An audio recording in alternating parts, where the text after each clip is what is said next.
বাবা আমি বাংলা জানি Bible study was compulsory.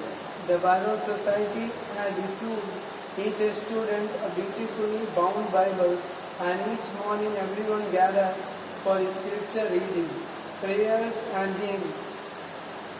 See, the Christian people were very organized. Now also they are well organized in their preaching. One of the professors criticized the Vedic teachings of karma and transmigration of the soul. In a court of law, one cannot be prosecuted for a crime unless there is a witness.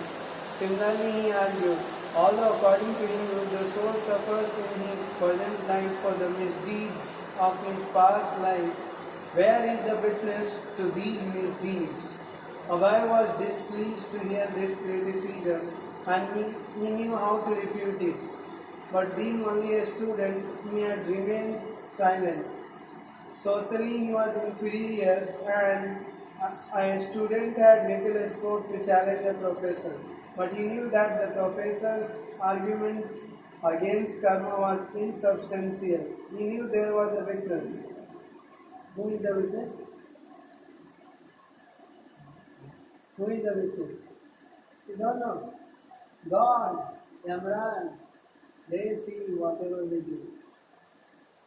Some of the students, having come to Calcutta from small villages, viewed the big city and the presence of so many Europeans with bewilderment and timidity. But to Abhay, Calcutta and the British were not alarming, and he even held a certain fondness for his Scottish teachers. Although he looked up to them with a mixture of faith, distance, and some tension, he admired their moral uprightness and their gentlemanly, courteous behavior with the boys. They seemed to him kind-hearted.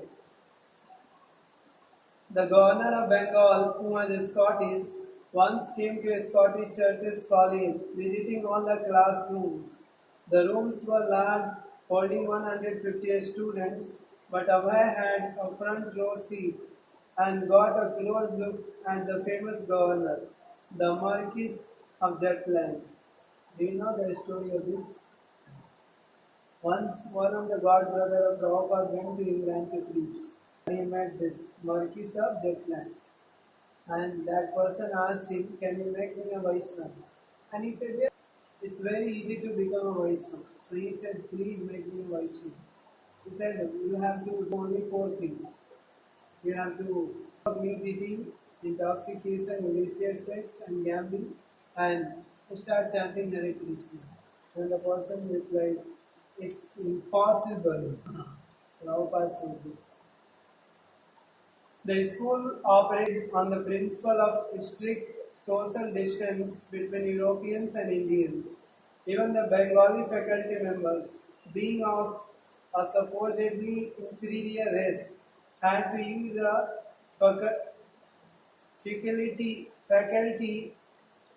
faculty lawn separate from that of the European professor.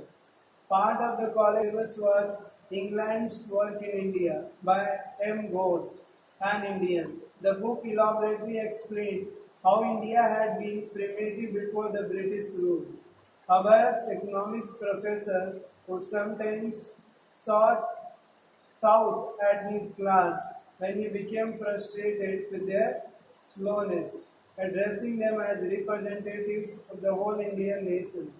He would say, "You should never respect independence. You cannot rule. You can only work like asses. That's all, rascals." See these professors.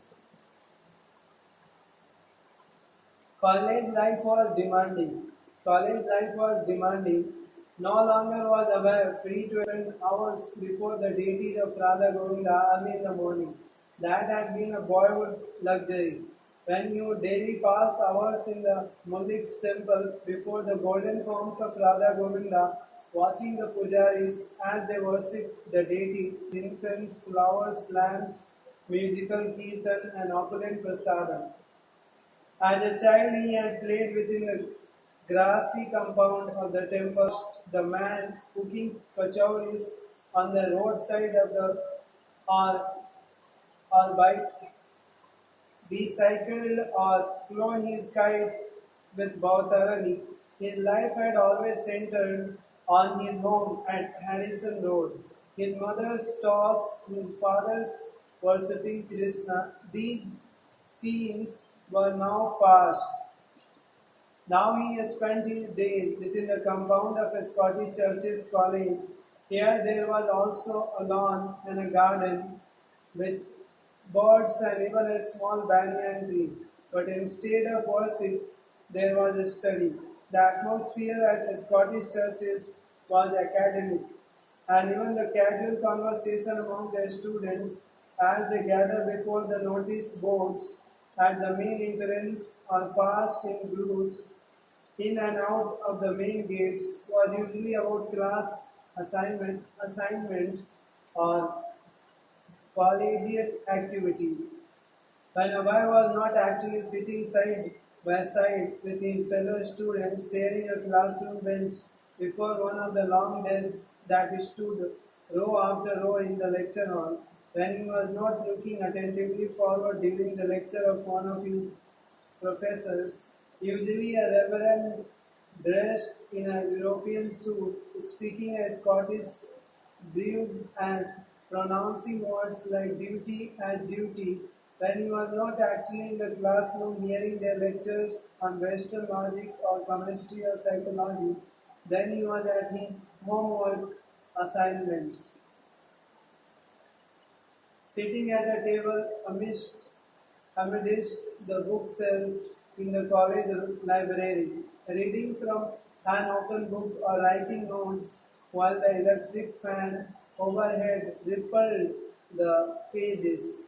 Or he was at home with his father, sisters, and brothers. But reading his lessons or writing a paper for the reverend in the lecture hall. He had to abandon worshipping Krishna deity. He had demanded his father give him years before.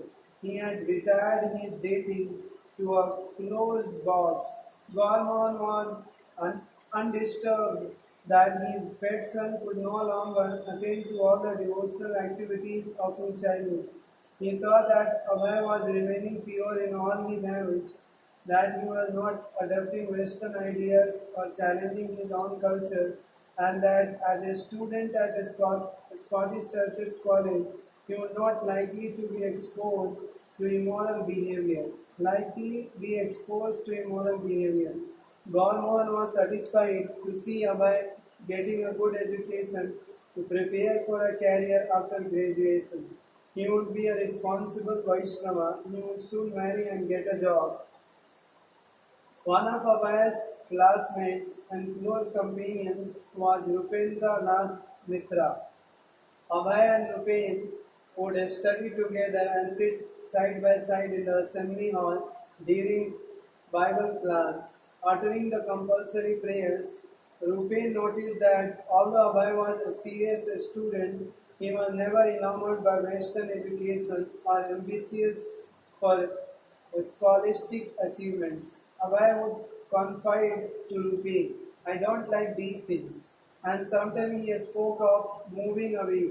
What are you thinking? Rupen would ask, and Abhay would reveal his mind. Rupen found that Abhay was always thinking about something religious, something philosophical or devotional about God. Abhay studied the Western philosophers and scientists, yet they had no fascination for him. After all, they were only speculative, and their conclusions were not only in the devotional mood and spirit of Vaishnava training, and their conclusions were not in the devotional mood and spirit of the Vaishnava training he had received from his father and the Vedic scriptures.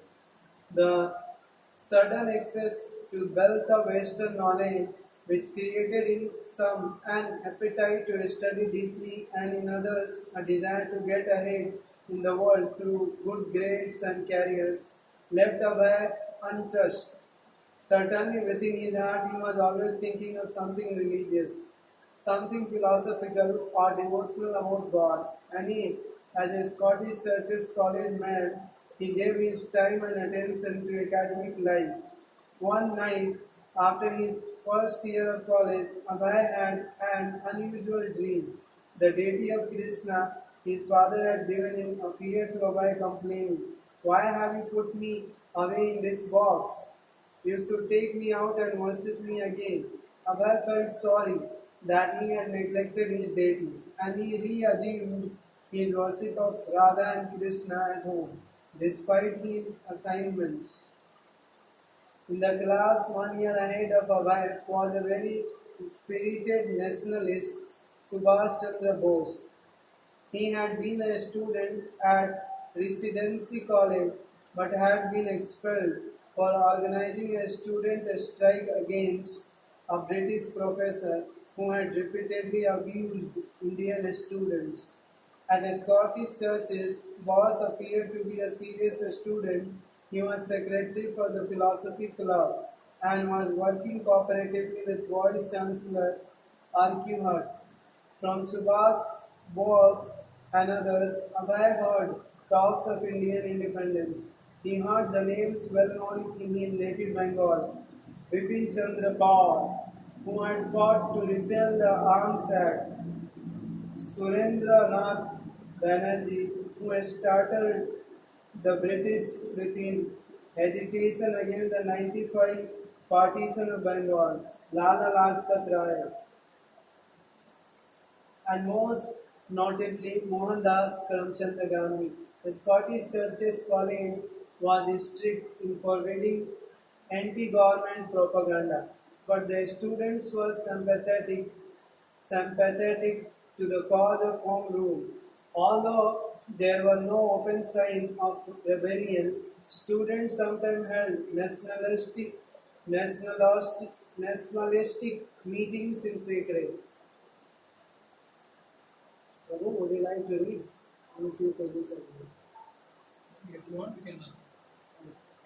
When Subhash Chandra Bose urged the students to support the Indian independence movement, Abhay listened. He liked Bose's faith in his spirituality, his enthusiasm and determination. Abhay wasn't interested in political activity, but the ideals of the independence movement appealed to him. Many Bengali speakers and writers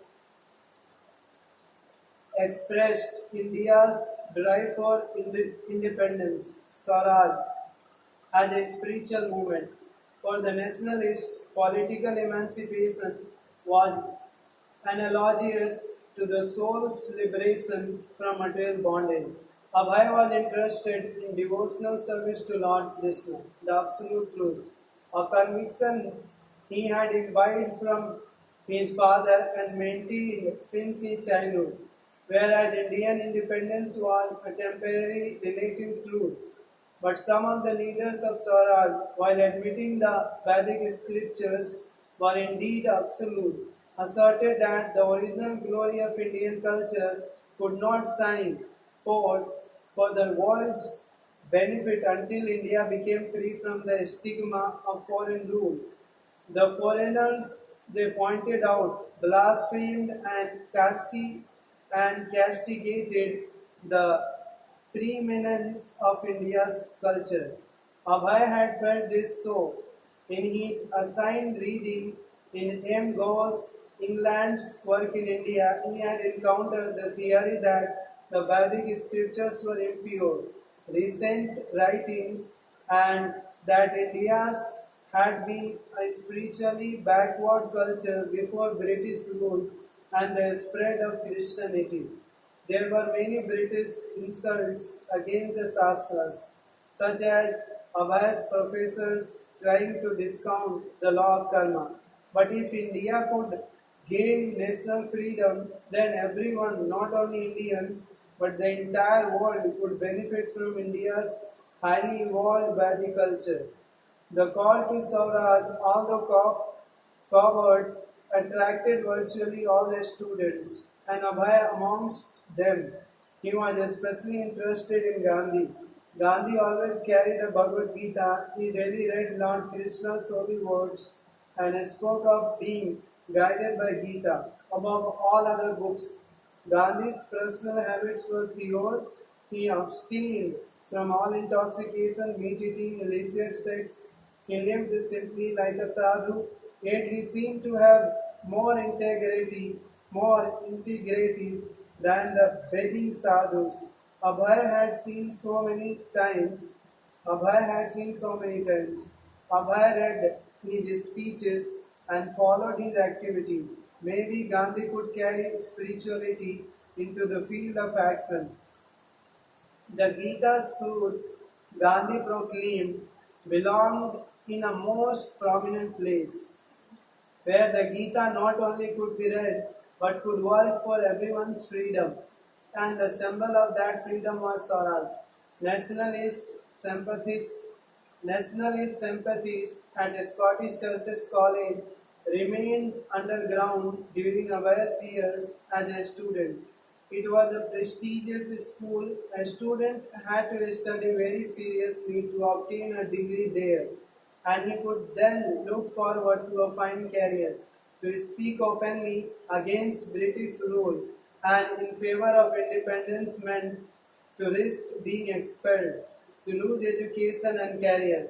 Only the most rebellious would dare. So the students made undercover and listen to the revolutionary leaders.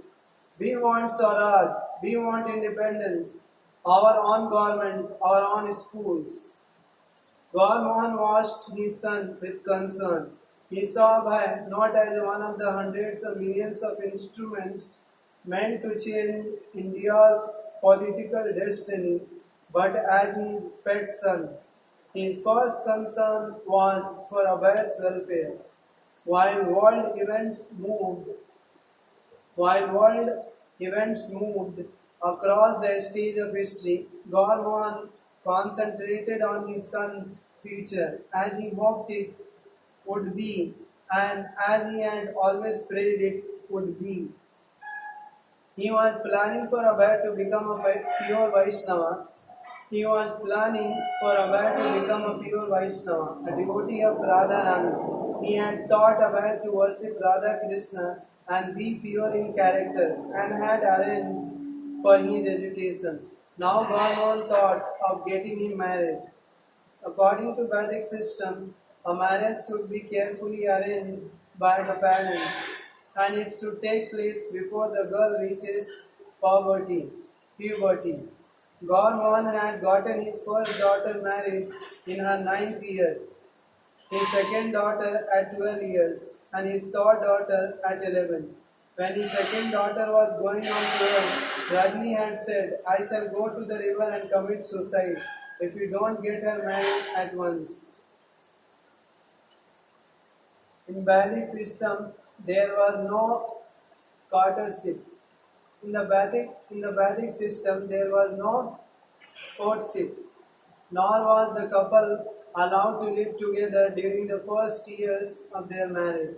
The young girl would begin serving her husband by cooking for him at her parents' house and coming before him to serve him his meal or by taking part in some other formal exchange. Then, as the boy and girl grew to physical maturity, they would become so lovable to one another that they would be inseparable. The girl would naturally remain faithful to her husband since she would have no association with any other boy as she grew to puberty. Reading Bhagavatam, there Prabhupada writes, what is the reason that a girl should marry when she reaches puberty? Because they have great desire to what we call to have union with boy, and if they reach a certain age and if they don't what we call have association with man, then they will what we call have illicit affairs with other boy. Therefore Prabhupada writes this. Even in Bhagavatam he wrote this. Gaur had many friends in Kolkata with eligible young daughters, and for a long time he had been considering a suitable wife for Abhay. After careful consult, after careful consultation, cons- consultation, what is this? Consultation. After careful after careful consultation, he finally chose Radharani Datta, the daughter of a Swan Malik family associated with the Muliks. Radharani was 11 years old. After the meeting between her father and Gauramohan, both families agreed upon the marriage. Although Abhay was a third year college student with no income, it was not uncommon for a student to marry. See, only in India, even though you don't earn money, you can marry easily. With outside parents, they don't marry you unless you have your body, unless you have settled yourself nicely. And he would have no immediate financial responsibility. Abhay did not appreciate his father's choice of a wife. He had thought of marrying another girl, but in deference to his father, he put aside his reluctance. For the time being, he was living with his family and she with hers. So his material, so his marital responsibilities of supporting a family would not be immediate. First, he had to finish his college. During his fourth year at the Scottish churches, Abhay began to feel reluctant about accepting his degree. As a sympathizer to the nationalist cause, he preferred national schools and self-government over the British institutions. But he could see that as yet no such alternative existed. As a sympathizer to the nationalist cause, he preferred national schools and self-government over the British institution. But he could see that as yet not such alternatives existed. Gandhi, however, was calling on Indian students to forsake their studies. The foreign gun schools, he said, instilled a slave mentality. They made, they made one no more than a puppet in the hands of the British. Still, a college degree was the basis of a life's career. Abhay weighed the choices carefully. Gauramohan did not want Abhay to do something he would later regret.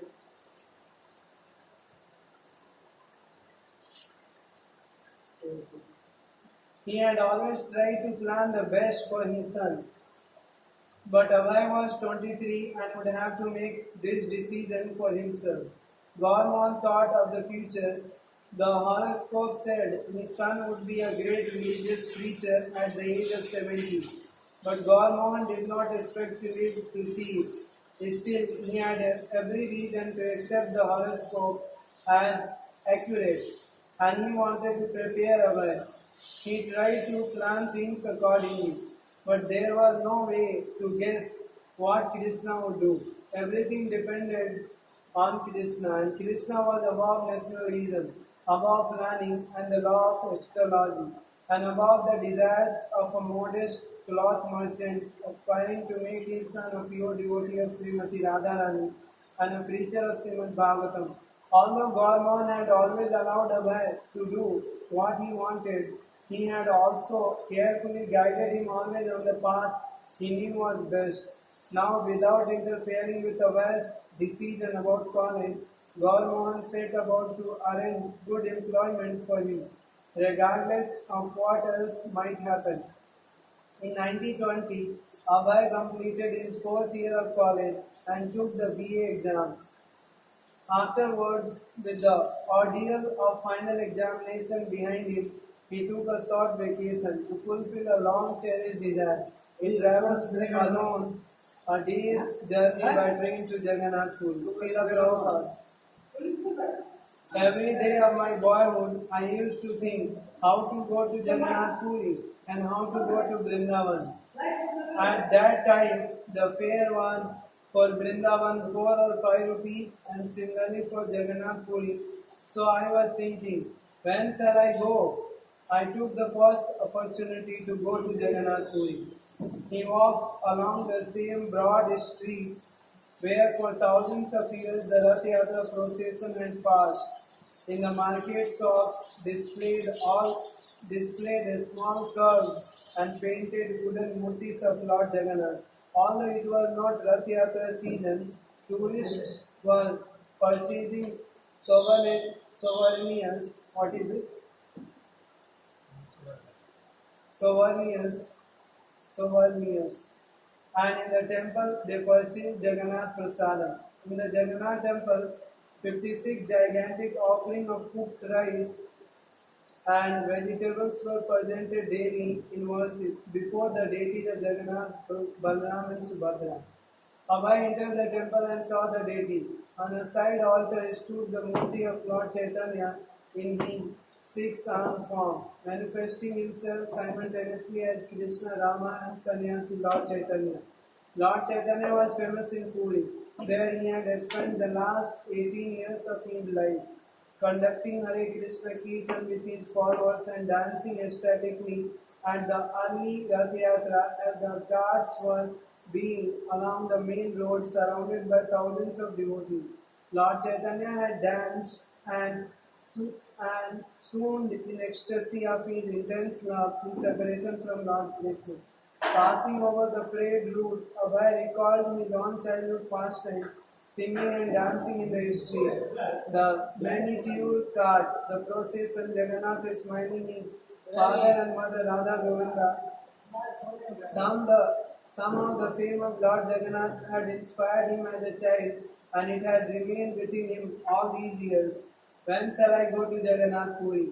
His childhood dreaming of Puri, and Vrindavan, and his compulus, compu, what is this? Compulsive Compulsory. compulsively studying the train tables, compulsively, na? Compulsory. Compulsory.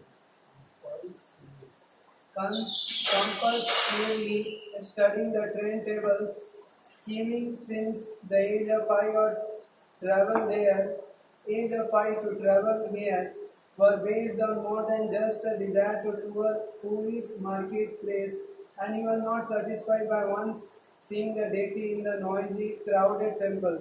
He had been impelled to come to Puri as a pilgrim, and his motive was his devotion to Krishna. Now nationalism was strongly influencing his life, and he had recently married and was facing the decisions of graduation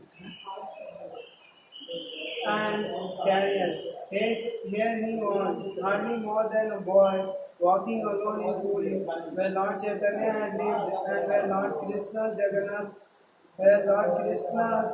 Jagannath still resided. Abhay relished his break from the pressure of duties in Kolkata. He did not know how the love he felt for Krishna and Krishna's pilgrimage place would fit into his life. He knew that Krishna was more important than anything else. He was God, the supreme controller, and everyone's inner guide. But there was so much token, superficial service to God. Even the nationalist speakers, although they carried the Gita on their person, were more intent on nationalism than on Krishna. Only those who were sincere devotees knew the importance and attraction of Krishna, people like his father. An odd incident occurred at Puri. Gorman had given away a letter of introduction to an acquaintance who lived in Jagannath Puri. Abhay went to see him and was well received. When the man was offering him lunch, however, Abhay noticed a small lump within one of the cooking pots. He questioned his host, who replied, "Oh, it is meat." Abhay was unable to restrain his shock. "No, what is this? I have never taken meat." Abhay looked at his host in astonishment. "I never expected this at Jagannath Puri." Abai was unable to restrain his thought. No, what is this? I have never taken meat. Abai looked at his host in astonishment. I never expected this at Jagannath Puri. Asim, his host, said, I did not know. I thought this was the best. Abai pacified the man, but he put his food aside and took no more meals there. After that, Abai ate only the Jagannath Prasadam from the temple. Abhay stayed in Puri for 3 or 4 days, wandering around the holy places and visiting the famous Puri seaside with its sparkling beach and strongly pounding surf. Several times he recognized some of the priests from Jagannath temple as they smoked cigarette, and he heard of other unsavory activities of the sadhu connected with the temple. What kind of sadhu they was? What kind what kind of sadhus were these who had feasts with their Jagannath prasadam and smoke? In this respect, he found Jagannath Puri disappointing. Even Prabhupada also felt like that. What of lila? Only 3 pages. Whenever no, I complete after that whatever you have introduced. When Abhay returned home, he found his young wife crying. Then he heard how his friends had told her, your husband is not coming back. He told her not to worry. There was no truth in the story. He had only gone for a few days and was now back. Although his marriage had only recently begun, Abhay was dissatisfied. Radharani Datta was an attractive young girl, but Abhay had never really liked her. He was thinking maybe a different wife would be better, a second wife besides this one. In India, it was socially acceptable to marry a second wife, so Abhay decided to take the matter into his own hands. He made arrangements to approach the parents of another girl. But when his father heard about it, he called Abhay and said, my dear boy, you are eager to take a second wife, but I would advise you not to. It is Krishna's grace that your present wife is not to your liking. Take it, take it as a great fortune. You don't become too attached to your wife and family. That will help you in your future advancement in spiritual life.